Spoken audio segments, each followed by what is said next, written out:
अपने हालातों को ईश्वर पर छोड़ दें। जितना आप पूरे जीवन में कर सकते हैं उतना वो पल भर में कर सकते हैं। इसलिए आज से निश्चिंत हो जाएं, सब उस पर छोड़ दें। हरे कृष्ण दोस्तों, आज जो अनुभव आपको बताने जा रहा हूं, अद्भुत अनुभव, भावपूर्ण अनुभव। सुनिएगा। ठाकुर जी का एक भक्त वृंदावन में बांके बिहारी के दर्शन करके बड़े खुशी में, बड़े सुकून में, मंद मंद मुस्कुराता हुआ ब्रिज की गलियों से गुजर रहा था, कुंज की गलियों से गुजर रहा था। अभी अभी ठाकुर जी से मिलके आया था, भगवान के विग्रह के सामने अपनी बातें रख के आया था, इसलिए बहुत खुश था। मन का बोझ हल्का हो गया था, पूरा विश्वास था जो कहा है ठाकुर जी ने सब सुन लिया। गलियों से गुजर रहा था और एक संत की आवाज आई। एक संत जो है वो भजन गा रहे थे। हो नयन हमारे श्री बिहारी जी के चरण कमल। ये भजन सुना, सुनता सुनता उस आवाज के पीछे चल पड़ा, संत के पास पहुंचा। संत बार बार गा रहे थे, हो नयन हमारे श्री बिहारी जी के चरण कमल।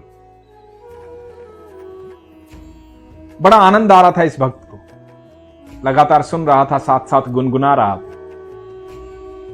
भजन खत्म हुआ, संत महात्मा को राधे राधे किया, अपने घर की तरफ चल पड़ा। रास्ते भर यही भजन गुनगुनाता रहा, बार बार हो नयन हमारे श्री बिहारी जी के चरण कमल। ठाकुर जी को याद कर रहा था, निश्चिंत था एकदम। निश्चिंत इसलिए था क्योंकि बिहारी जी से मिलके आया था, सारी बातें करके आया था, खुश था।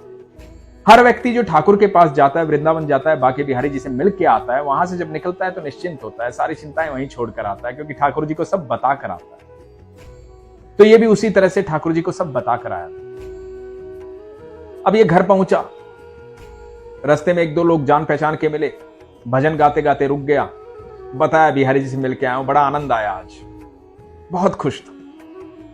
जब घर पहुंचा तो फिर से याद करने लगा कि वो भजन था क्या, वो जो मैं गा रहा था वो बहुत अच्छा भजन था, क्या गा रहा था मैं। और इसको भजन याद नहीं आया।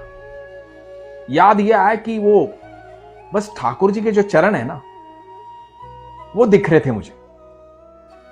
तो इसने आंखें बंद की, फिर से ध्यान किया, फिर से याद करने की कोशिश की, और इसे याद आया ये, हो नयन बिहारी जी के हमारे चरण कमल। बिल्कुल उल्टा याद आया।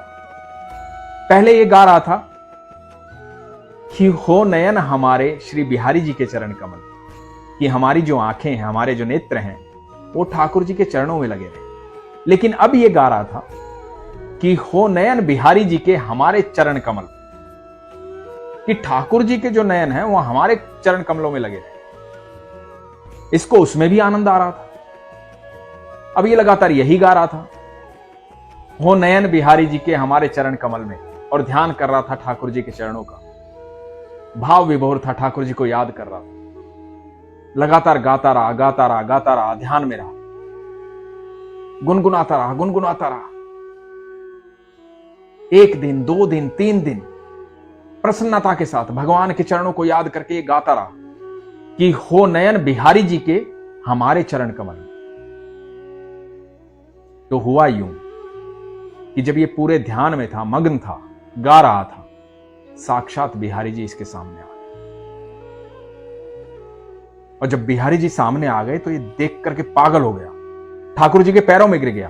बोला, अरे ठाकुर जी आप आ गए, मैं तो आप ही का ध्यान कर रहा था, आप कैसे आ गए। और ठाकुर जी बोले, भैया पूरी दुनिया मेरे चरणों का ध्यान करती है, और तू कई दिन से ये कह रहा है कि बिहारी जी मेरे चरणों का ध्यान कर रहे हैं। अब तुम्हारे चरणों का ध्यान करना था तो मुझे आना पड़ेगा ना, तुम ही बुला रहे थे इतने दिन से, तो लो आ गया मैं। तो ठाकुर जी ने जब इसको बताया और इसको अपनी गलती का एहसास हुआ, तो ये ठाकुर जी से क्षमा मांगने लगा। ठाकुर जी ने कहा, नहीं, तुम्हारे शब्द नहीं भाव सुनता हूं, तुम्हारा प्रेम जो है वो मुझ तक पहुंचता है। तुम्हारे भाव ये थे कि तुम मुझे पाना चाहते थे, तुमने अपना ध्यान जो है मेरे चरणों से हटाया ही नहीं। तुम कह रहे थे कि हो नयन बिहारी जी के मेरे चरण कमल पे, लेकिन ध्यान तुम्हारा मेरे चरणों में था। तुम मुझे पाना चाहते थे, तो मुझे तुम्हारे शब्द नहीं तुम्हारा भाव सुन रहा था, तुम्हारा प्रेम सुन रहा था, उसे महसूस कर कर आया हूं। तुम्हारी कोई गलती नहीं, तुम मेरे प्रिय भक्त। तो दोस्तों, बहुत सारे लोगों के ये प्रश्न होते हैं, बहुत सारे लोगों के ये प्रश्न होते हैं कि मैं भोग में क्या लगाऊं भगवान को, मैं कैसे पूजा करूं, कैसे आरती करूं, इस समय आरती करूं या उस समय आरती करूं, किस समय भगवान का ध्यान करूं, कैसे करूं, किन शब्दों से करूं। इन सब का जवाब जो है इस अनुभव में है।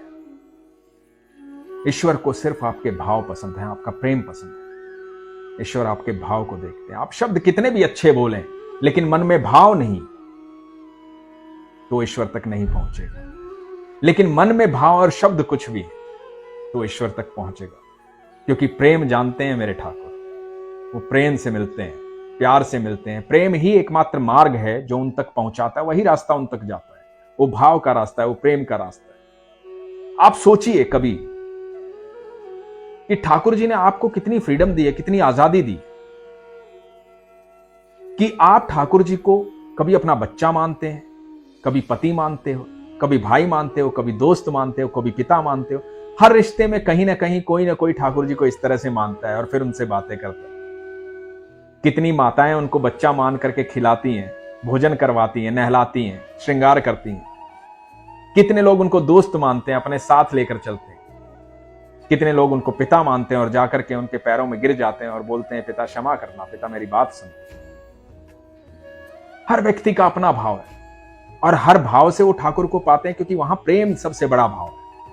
सबके भीतर प्रेम है, चाहे आप पिता मानो, बेटा मानो, भाई मानो, दोस्त मानो, क्योंकि ठाकुर जी तो प्रेम को सुनते हैं। इतनी फ्रीडम ठाकुर जी ने आपको दी है। वो परमेश्वर है, परमेश्वर है, सृष्टि के रचयिता है, पूरा ब्रह्मांड उन्होंने बनाया, हम सबको उन्होंने बनाया। तब भी आपको संपूर्ण आजादी दी है कि आप किसी भी भाव से मुझे प्रेम करेंगे तो आप सीधे मुझ तक पहुंचेंगे।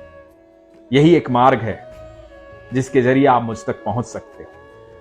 मैं तुम्हारे साथ हूं यदि तुम्हारे हृदय में प्रेम है, और प्रेम सिर्फ मेरे प्रति नहीं, प्रेम उन सब के प्रति जिन सबको मैंने बनाया है।